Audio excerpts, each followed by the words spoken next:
Bueno, niños, entonces vamos con la intención comunicativa.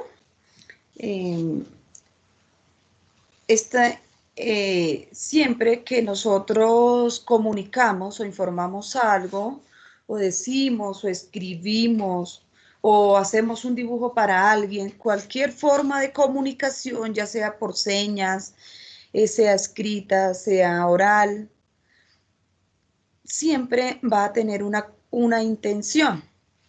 Entonces, la intención comunicativa es el propósito, la meta o la finalidad por medio del discurso.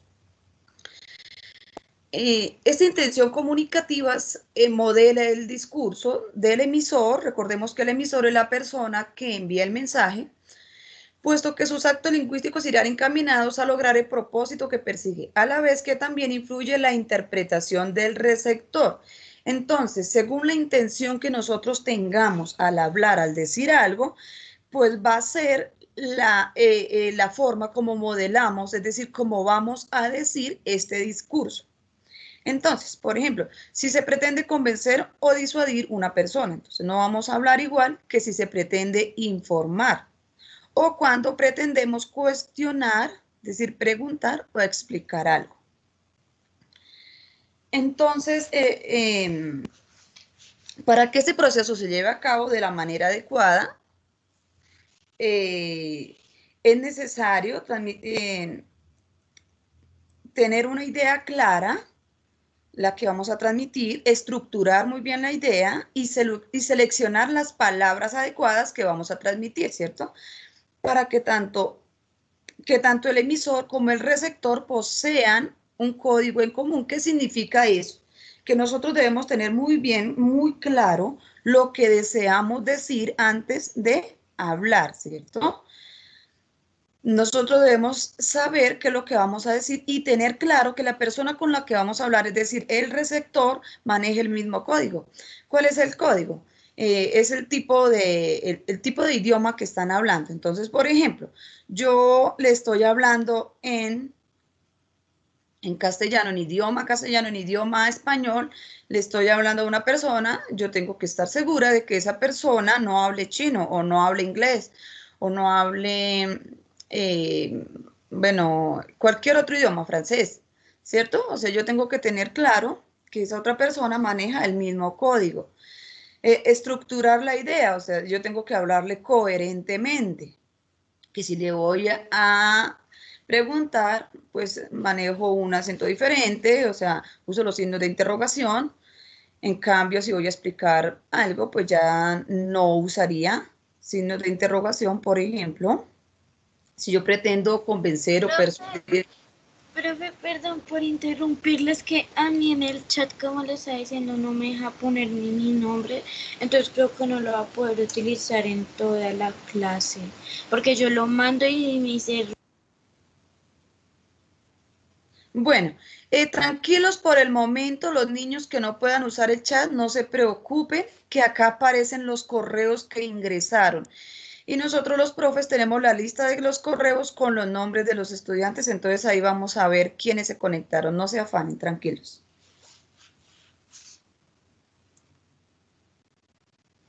Entonces, para que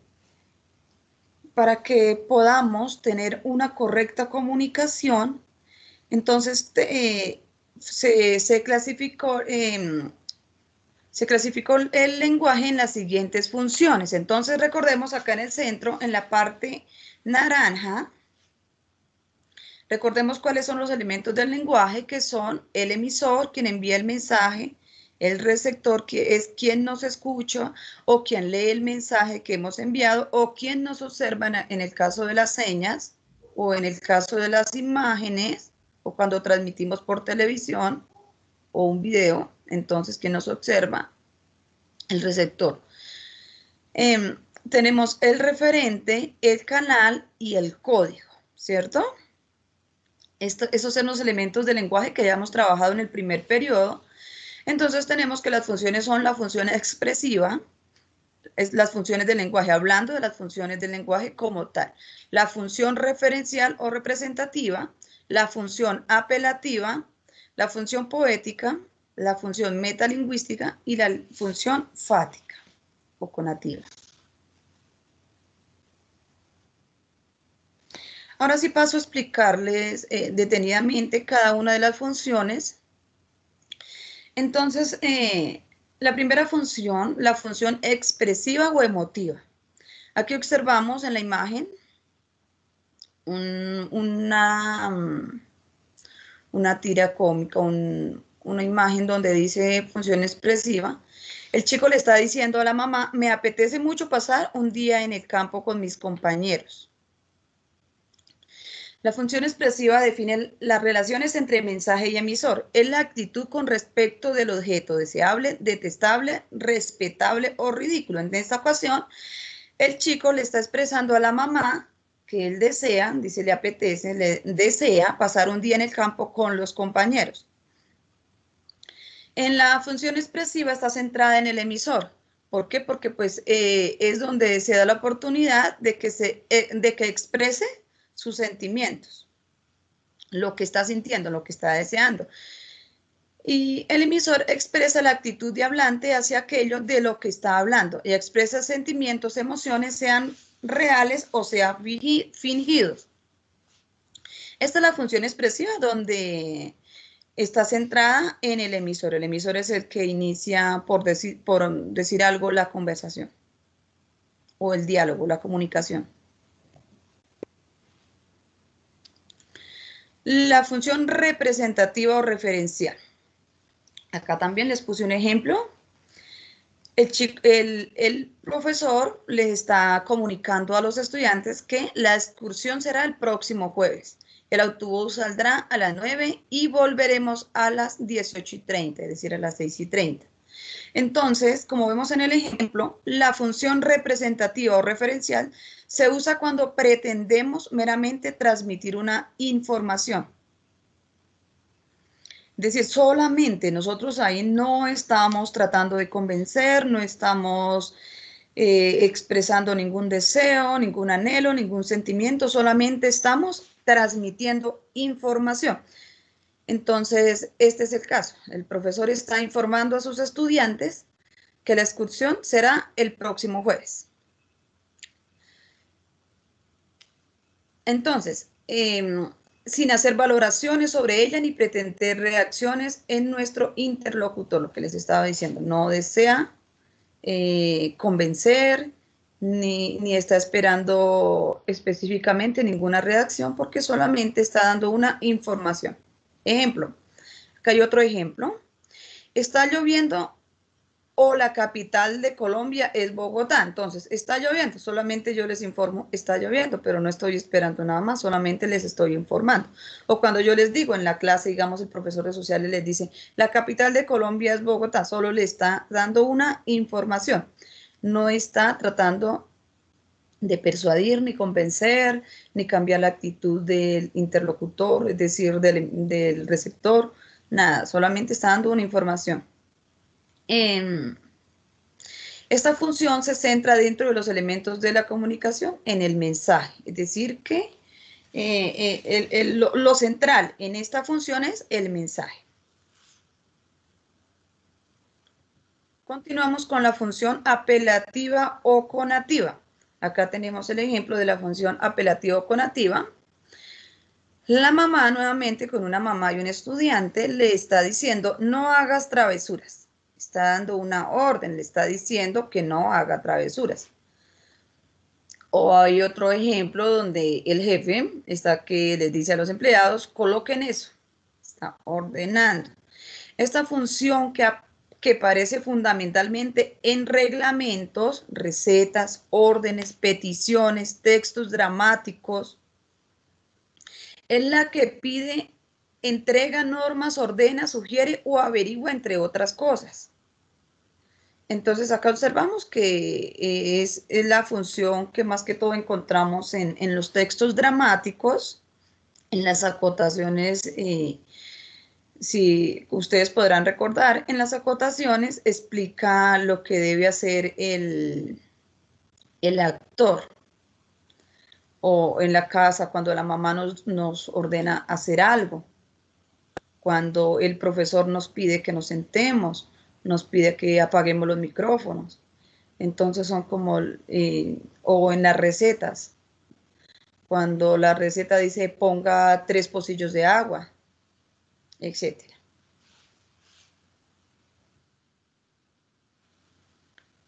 La función metalingüística. Acá tenemos el ejemplo. La profesora está en una clase y está preguntando a los estudiantes quién sabe el significado de la palabra zoología. Entonces, esta función se centra en el código, porque es la que reflexiona sobre el lenguaje mismo. Cada vez que explicamos con código o tenemos una clase de gramática o ortografía, la usamos. Es cuando nosotros usamos el lenguaje para explicar el mismo lenguaje. Por ejemplo, cuando yo les digo la regla ortográfica siempre se escribe con M antes de B o M antes de P en castellano, ¿cierto? Entonces ahí estoy usando el lenguaje para explicar el mismo lenguaje. Estoy usando la clase de castellano para explicar las normas ortográficas del idioma español. Entonces, esta es la función metalingüística. En este caso, la profesora está usando el lenguaje, el idioma español, para preguntar por el significado de la palabra zoología, también en el idioma español. Función fática. Acá está el ejemplo, ustedes lo están observando. Están en una reunión varios adultos y entonces uno de ellos interrumpe y dice, disculpen, ¿de qué estaban hablando? Puede ser que el hombre que está ahí se pudo haber distraído y entonces interrumpe para hacer una pregunta.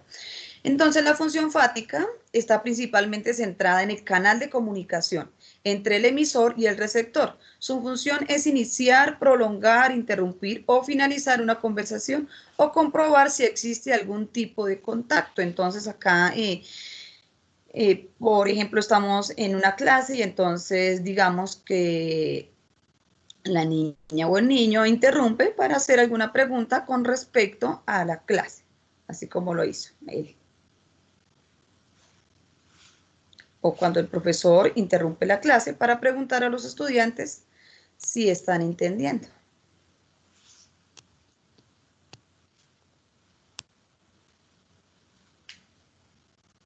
Y vamos, por último, con la función poética o estética, que es donde hemos estado trabajando durante este periodo. La función poética o estética dice que se pretende crear belleza usando el lenguaje. Es la función principal de los poemas, las novelas, las obras de teatro y las canciones. Entonces, bueno, ahí también los cuentos, todo aquello que es literatura. Entonces, cuando usted está escribiendo un cuento, por ejemplo, no, en este principalmente usa la función poética o estética. Esta es una de las principales funciones en los refranes.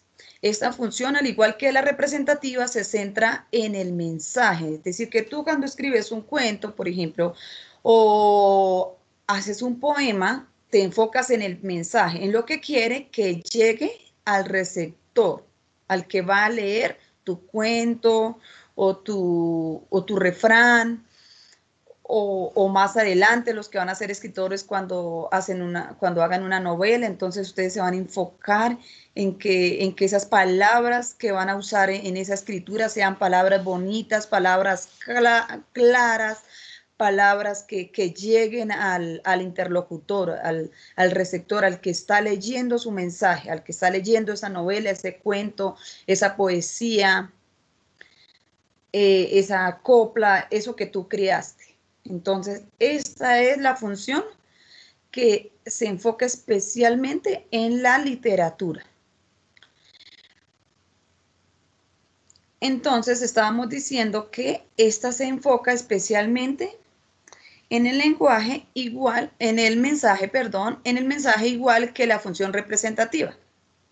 Pero al contrario de ella, en su forma y no en su contenido. Entonces, más que todo se enfoca en la forma como lo dice, en la forma como suceden los hechos, en la forma como entretiene al interlocutor, al que está leyendo, en la forma como logra que le llegue al receptor, que llegue ese mensaje. Cuando una persona escribe, por decir, una canción, entonces tratan de que el público se enamore de esa canción y la escuche. Y así de esa manera se haga famoso, por ejemplo. Lo mismo los que escriben las novelas. Volviendo al ejemplo de Gabriel García Márquez, cuando él escribió la novela con la que ganó el premio Nobel, 100 años de soledad, él probablemente estuvo mucho tiempo escribiendo, leyendo, releyendo lo que había escrito, confirmando que hubiera quedado con las palabras muy bonitas, muy claras, que le llegara a todo el mundo. Cuando el escritor escribe una obra, entonces el tipo de que esta obra, ya sea novelas, sean poemas, canciones, las va a ver muchas personas o la van a leer muchas personas, no solamente del mismo país, sino probablemente de otros países. Entonces, en esta función se enfoca mucho en la forma como da este mensaje, como está este contenido. Entonces, por último, decimos que cualquier poema es un ejemplo de la función estética. Poema o canción es un ejemplo muy claro de la función estética. Se dicen palabras bonitas, palabras bien modeladas.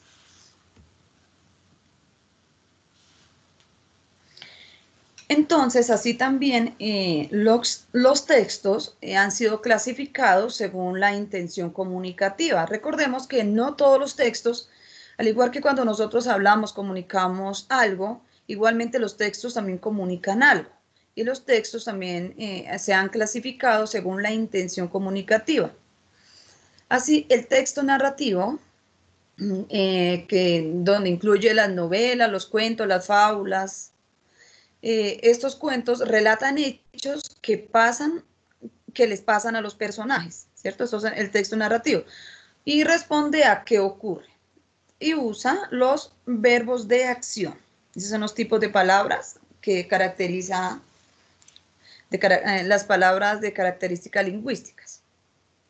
Vamos con el texto descriptivo. Entonces, la intención comunicativa, el texto descriptivo es contar cómo son los objetos, es decir, su misma palabra lo dice, describir, dar detalles de los objetos, las personas, los lugares, los animales, los sentimientos, las situaciones. Entonces, describe detalladamente cómo son estas cosas. Entonces, responde a la pregunta ¿cómo es? Entre estos textos podemos clasificar las guías de viajes, los cuentos, las novelas. Recordemos que hay novelas que son muy descriptivas, los escritores manejan bastante la descripción en la gran mayoría de las novelas. En los cuentos también podemos ser descriptivos con los lugares, los personajes, los sentimientos. Y en esta hay abundancia de adjetivos. Recordemos que los adjetivos son las palabras que dicen cómo es el sustantivo, es decir, cómo es el objeto o la persona o el lugar. Esos son los adjetivos, los que califican y son las palabras que usamos para realizar las descripciones, en su gran mayoría. Siguiente, los textos de diálogo. La intención comunicativa de los textos de diálogo es reproducir literalmente las palabras de los personajes.